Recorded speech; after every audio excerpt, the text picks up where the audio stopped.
मुगल काल में बादशाहों में एक से अधिक बीवियों को रखने का चलन था। उस समय मुगल शासकों की सैकड़ों बीवियां होती थी जो उनके साथ महल में ही रहती थी। इन रानियों की सेवा के लिए दासों का अलग इंतजाम होता था। बादशाह अपनी मर्जी के मुताबिक हर दिन अलग अलग बेगम के साथ समय व्यतीत किया करते थे। मुगलों का इतिहास लूट, हत्या, अय्याशी, सगे बाप और भाइयों का कत्ल से तो भरा पड़ा है, लेकिन कई इतिहासकार ये भी दावा करते हैं कि मुगल अपनी सगी माँ, बहन, बेटियों से शारीरिक संबंध बनाने में भी पीछे नहीं हटते थे। तो आज की इस वीडियो में हम मुगल बादशाहों से जुड़े ऐसे राज के बारे में बताने वाले हैं जिसके बारे में आपने पहले कभी नहीं सुना होगा। तो जानने के लिए बने रहिए हमारे साथ इस वीडियो के अंत तक। मुगलों में शाहजहां के बेटे औरंगजेब को सबसे क्रूर शासक माना जाता था। अपने 3 सगे भाइयों की हत्या कर वो राजा बन बैठा था। औरंगजेब ने तो अपने पिता शाहजहां तक को कैद कर रखा था।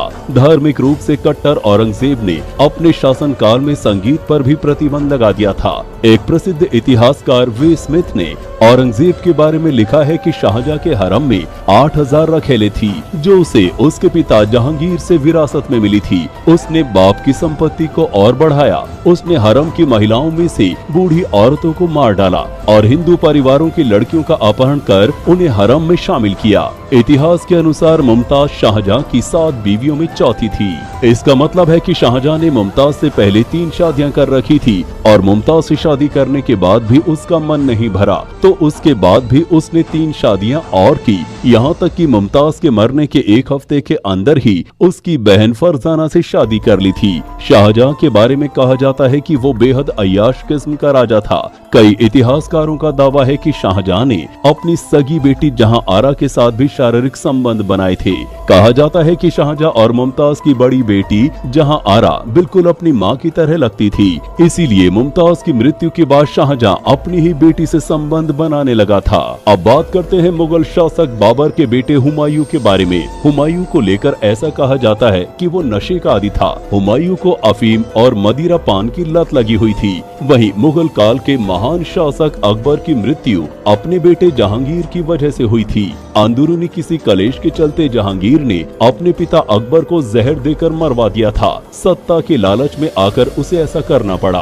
अकबर को डिस्लेक्सिया नामक गंभीर बीमारी थी जिस वजह से पढ़ने लिखने में काफी परेशानियों का सामना भी करना पड़ा, जिसके चलते वो जिंदगी भर अनपढ़ रहा। हालांकि वक्त के साथ साथ उसने मौखिक ज्ञान हासिल कर दीन इलाही धर्म की शुरुआत की। अपने जीवन के अंतिम क्षणों में उन्होंने इस्लाम धर्म को छोड़कर किसी दूसरे धर्म को अपना लिया था। लेकिन दोस्तों, अकबर के बारे में भी कहा जाता है कि उसने अपने शासनकाल में कई महिलाओं को अपना निशाना बनाया। कई इतिहासकार अकबर पर भी अपनी सगी बेटी आराम बेगम से संबंध बनाने का आरोप लगाते हैं। कुछ इतिहासकार बताते हैं कि अकबर के हरम में 5000 औरतें थी। अकबर का बेटा सलीम अय्याशी में अपने बाप का भी बाप साबित हुआ। उसकी रुचि महिलाओं में कुछ ज्यादा ही थी।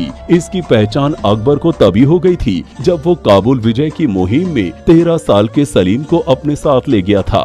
रास्ते में जब अकबर का काफिला रुका तो एक बार शहजादा सलीम अकबर के हरम में, जो कि काफिले के साथ ही चल रहा था, उसमें घुस गया, जहां उसने एक बला की खूबसूरत हसीना को देखा जिसका नाम अनारकली था। पहली ही नजर में सलीम अनारकली पर अपना दिल हार बैठा।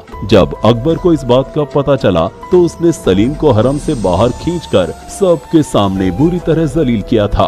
कई लोग दावा करते हैं कि अनारकली काल्पनिक पात्र था, लेकिन कई लोग दावा करते हैं कि अनारकली सच में एक महिला थी जिससे सलीम को प्यार हुआ था। तो दोस्तों, मुगल शासकों से जुड़े इन रहस्यों के बारे में आपकी क्या राय है? हमें अपनी राय नीचे कमेंट बॉक्स में कमेंट करके जरूर बताएं और ऐसी ही दिलचस्प खबरों के लिए हमारे चैनल को सब्सक्राइब करना ना भूलें।